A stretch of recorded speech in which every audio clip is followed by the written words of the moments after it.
देखिए, अभी बिहार में बवाल हो रहा है। किस लिए? पूरी खासकर विपक्षी पार्टियों के द्वारा कि चुनाव आयोग ने क्या किया है कि नए वोटर लिस्ट बनाने की कवायद शुरू कर दी है। और विपक्ष ने बार बार ये मुद्दा उठा रहा है कि जो जितने भी दलित हैं, पिछड़े हैं, ओबीसी हैं, या जो यहाँ से दूसरे शहर में कमाने के लिए गए हैं, उनको तो आप ऐसे ही वोटर लिस्ट से आप नाम बाहर कर दीजिएगा। ये उनका कहना है कि ये बीजेपी की चाल है या चुनाव आयोग पक्षपात कर रहा है, इस तरह से आरोप लगाए जा रहे हैं। यानी जो रियलिटी क्या है वो सब मैं अभी बता देता हूँ कि क्या ये हमारा जो संविधान है क्या ये आदेश देता है कि इस तरह का आप कर सकते हैं। ये कब किया गया था, देश आजाद होने से के बाद कब कब किया गया, वो सब मैं अभी आपको इस वीडियो में बता देता हूँ कि क्या है इसका माने कि सॉल्यूशन है। क्या चुनाव आयोग जो काम कर रहा है ये सही कर रहा है या गलत कर रहा है, उसके बाद अपना व्यू दीजिएगा। जो सबसे पहले इसमें सब बता देता हूं मैं ये कि क्या हुआ है बिहार में जो इतना बवाल मचा हुआ है। ये सबसे पहले ये है कि चुनाव आयोग ने बिहार में एक बड़ी प्रक्रिया शुरू कर दी है।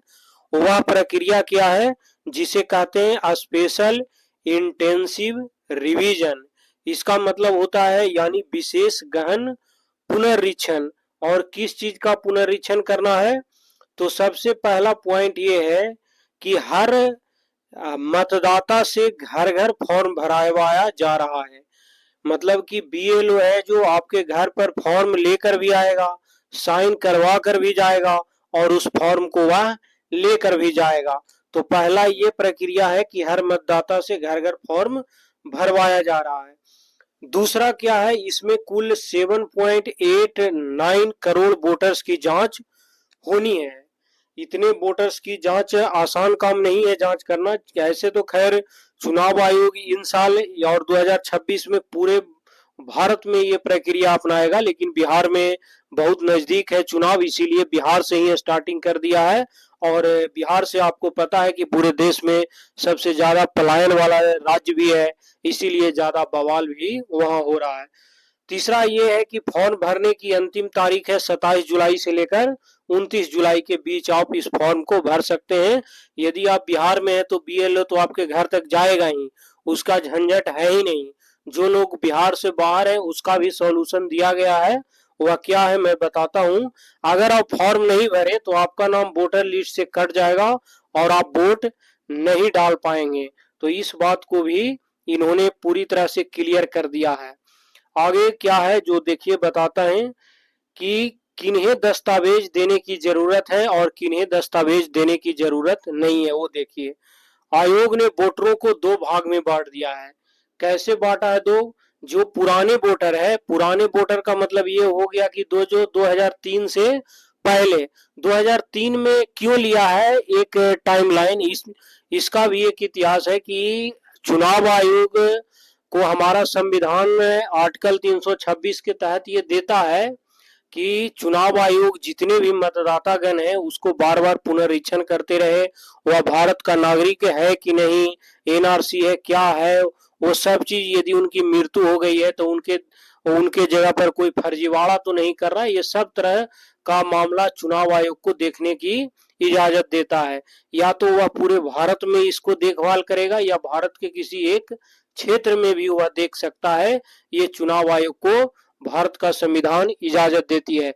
तो 2003 इसीलिए दिया गया है कि 2003 में ये पुनरीक्षण करवाया था वोटर लिस्ट का, उसके बाद 22 साल बाद अब करा रहा है।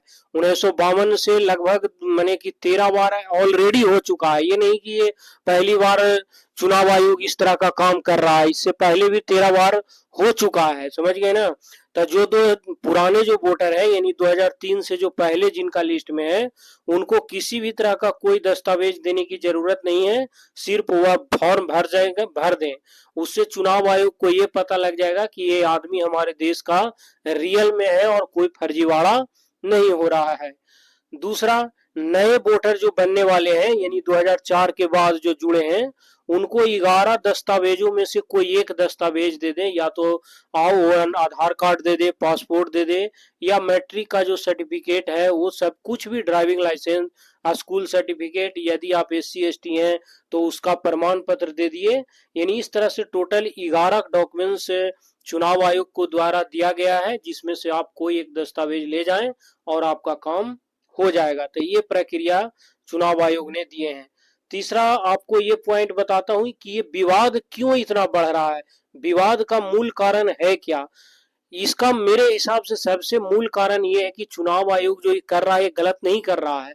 सिर्फ ये दिक्कत है कि चुनाव जो बिहार में है वह बहुत नजदीक है, जिससे विपक्षी दलों को ये न लग रहा हो कि जो बाहर कमाने गया है उनको तो ये फॉर्म भर नहीं पाएगा, तो ऐसे ही वह वोट काट जाएगा। तो इस तरह से उनको थोड़ा डर है बना हुआ है, जो कि लाजमी है। थोड़ा पहले करा लिया होता तो इतना बवाल नहीं होता। ये चुनाव चूंकि अब 4-5 महीने के करीब है, और बिहार ही एक ऐसा राज्य है जो पूरे देश को चुनाव में ही इम्पैक्ट डालता है, और वहीं से ये काम शुरू हो रहा है। इसीलिए ज्यादातर हमें ये लग रहा है कि इस तरह का माने कि मूवमेंट वहां बना हुआ है चुनाव आयोग के खिलाफ। इस कदम को लेकर तीखा विरोध हो रहा है बिहार में। विपक्ष का आरोप ये है कि NRC की तरह है, जितने भी गरीब हैं, दलित हैं, मुस्लिम हैं, या जो प्रवासी मजदूरों को बाहर करने की साजिश हो रही है, ये आरोप लगाए जा रहे हैं विपक्ष के द्वारा। सभी के पास दस्तावेज नहीं है जिसमें वोटिंग का अधिकार छीन सकता है। उसके बाद ये एक तरह से चुपचाप जनसंख्या छांटने की योजना है, ये विपक्ष के द्वारा आरोप लगाए जा रहे हैं, जो कि लाजमी भी है। बहुत सारे, क्योंकि आज भी हमारे बिहार में इतने जागरूक नहीं है कि जो बाहर हैं वह ऑनलाइन आपको फॉर्म भर देंगे। ये फॉर्म, हालांकि चुनाव आयोग ने दिया है ऑनलाइन फॉर्म भरने की मैंने की पेशकश किया है कि आपको आने की कोई जरूरत नहीं है, लेकिन उतना जागरूक नहीं है। यहाँ तो बिहार में आपको 20-20 हजार का मोबाइल रखे होंगे हाथ में एंड्रॉयड, लेकिन उनको मेल भी नहीं भेजने आता है। समझ गए ना। सिर्फ व्हाट्सएप पर चैटिंग उटिंग बोल उल के लिख लिख के थोड़ा बहुत काम चला लिया, यूट्यूब वीडियो देख लिए, लेकिन उतना नहीं कर पाएगा। लेकिन थोड़ा बहुत भी जो जागरूक होगा वो तो ऑनलाइन फॉर्म भर लेगा।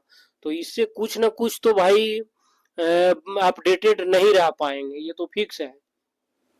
इसमें आयोग, जो चुनाव आयोग है, उन्होंने क्या सफाई दिया, कहा ये सिर्फ वोटर लिस्ट को अपडेट करने की प्रक्रिया है। ये तो हमेशा होती रहा है, 13 बार बता ही दिए आपको कि ऑलरेडी चुनाव आयोग के द्वारा कराया ही गया है। वोटर आईडी अपने आप रद्द नहीं होगी अगर आप फॉर्म भरते हैं। जो दस्तावेज देने में असमर्थ है BLO से संपर्क कर सकते हैं। ये भी एक सुविधा दे दिया है चुनाव आयोग ने कि यदि आपके पास कोई डॉक्यूमेंट्स है ही नहीं तो आप BLO ऑफिस जाइए और उससे संपर्क करिए, वो रास्ता आपके निकालेंगे। क्योंकि आप भारत के नागरिक हैं, तो कोई इंडिया में आपको यहाँ से कोई किसी भी राइट्स के लिए आपको हटा नहीं सकता है। ऐसा नहीं है कि आप इंडियन नागरिक होते हुए भी आपको किसी भी तरह से वंचित कोई कर देगा। थोड़ा सा टहलना पड़ सकता है, ऑफिस का चक्कर बाबू साहब का काटना पड़ सकता है, ये थोड़ा सा दिक्कत परेशानी हो सकती है, लेकिन आपको राइट्स जो दिया गया है हमारे संविधान के द्वारा उसको कोई छीन नहीं सकता है। जो दस्तावेज देने में असमर्थ है वो जाइए BLO ऑफिस। ये कोई NRC नहीं है, बल्कि वैध मतदाता को सुरक्षित रखने की कवायद है। इसमें सब पॉइंट जो चुनाव आयोग ने कहा है वह बिल्कुल सही है। थोड़ा सा ये जो है चुनाव आयोग ने जल्दबाजी चुनाव के समय कर रहा है, उसमें भी बिहार ऐसा राज्य में, चूंकि 26 में 5 और स्टेट में राज्य में चुनाव है, तो वहां भी ये चुनाव आयोग करवाएगा। लेकिन बिहार जानते हैं कि कैसा स्टेट है, तो यहाँ से आप शुरू कर रहे हैं और यहीं से आप कर रहे हैं, तो विरोध तो होना लाजमी है। आपको दिल्ली से लेके बंगाल तक जो रूट मिलेगा, चुनाव आयोग को इसके लिए डांट सुननी पड़ेगी। जनता के लिए सुझाव क्या दिया है कि आप BLO जब आपके घर जाएं तो उनसे फॉर्म ले और भर दें। यदि आप 2004 के बाद वोटर बने हैं, दस्तावेज जरूर तैयार रखें। फॉर्म भरना जरूरी है, वरना आपका नाम लिस्ट से हट सकता है।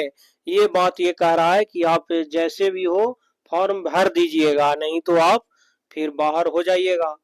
जो कि देखिए, कुछ सुझाव और देना चाहिए, बाहर मत करिए इन लोग को, कुछ रास्ता अपनाइए। ये भी था। ये प्रक्रिया क्यों शुरू हुआ? तो आयोग का दावा है कि बिहार की वोटर लिस्ट पुरानी हो गई है, साथ में अप्रासंगिक और भ्रष्ट हो गया है। कोई इसमें मर गया है, कोई स्थानांतरित कर गया है, कोई अवैध विदेशी मतदाताओं के नाम भी इसमें शामिल है, जिसको हमको छांटना है। पहले यह 2003 में ऑलरेडी किया गया था, मैं बता दिया। फिर ये हाल ही में इसका कारण राजनीतिक पलायन, युवा मतदाताओं की एंट्री है। ये करना चाहिए चुनाव आयोग को, क्योंकि मान लिया कोई बिहार का रहने वाला है और वह बहुत दिन से दिल्ली बॉम्बे जहां तहां रह रहा है और वहां भी वह वोटर लिस्ट में नाम जुड़वा लिया है, तो दोनों जगह हमारा संविधान नहीं देता है आज्ञा कि आप वहां भी माने कि वोट डालिए और यहाँ। तो इस तरह के भी बहुत सारे लोग होंगे, तो चुनाव आयोग करेगा तो आपको उसको एक ही जगह रहना पड़ेगा। तो ये अच्छा इम्प्लीमेंट है। इस प्रक्रिया में क्या करना है मतदाताओं को बता ही दिए कि 7.89 करोड़ जो अभी वर्तमान में वोटर हैं, उनमें से लगभग 4.96 करोड़ ऐसे हैं जिनका नाम 2003 के लिस्ट में था, तो उन्हें केवल तो फॉर्म भरना है, दस्तावेज जरूरी नहीं है। और 2.93 करोड़ मतदाताओं को अभी बताया मैं कि 11 वैध दस्तावेज दे देगा, हो जाएगा। तो ये था जो सब है। ये विवादित ज्यादा क्यों है ये सब बता दिया मैं आपको।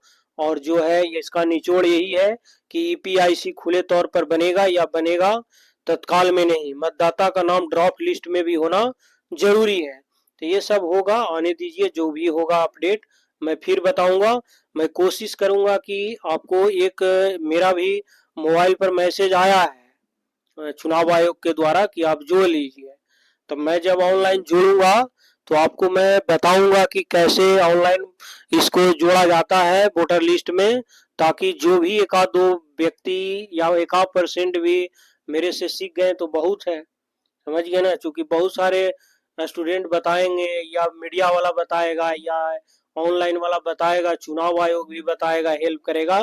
जहां से किसी को सपोर्ट मिल जाए वो आप फॉर्म भर लें, ताकि आपको वोट देने में कोई दिक्कत ना हो।